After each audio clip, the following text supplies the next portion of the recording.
Au Maroc, le différend entre le PJD et le RNI paralyse la vie politique. En effet, le RNI, le Rassemblement national des indépendants mené par Aziz Akanouche, ministre de l'Agriculture, maintient son veto contre la participation de l'Istiklal au prochain gouvernement d'union nationale. Une condition rejetée par Abdelila Benkiran et son parti, le PJD, Parti Justice et Développement, qui considère que le parti de l'Istiklal et le parti du progrès et du socialisme forment le noyau de son prochain gouvernement.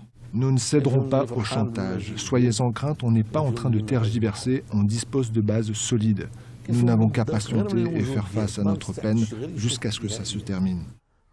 Un blocage qui se fait ressentir sur le plan législatif. En effet, certains dossiers et projets gouvernementaux peinent à se concrétiser. Déposé à la Chambre des représentants au début du mois de septembre 2016, le projet de loi de finances est toujours en attente. La Commission des finances et du développement économique qui devait étudier le projet en premier n'a toujours pas été formée après plus de 6 semaines de la nomination du chef du gouvernement. Ce qui se passe au Maroc c'est un coût énorme en temps, en décision, en visibilité. Le délai n'est pas seulement lié à un programme, mais au fait, il n'est pas dû à des divergences politiques, il est dû à des divergences idéologiques. Or, la meilleure manière de résoudre l'idéologie, c'est de parler de programme de gouvernement. Donc, au Maroc, si les négociations concernent seulement des répartitions de sièges, elles ne sont pas intéressantes.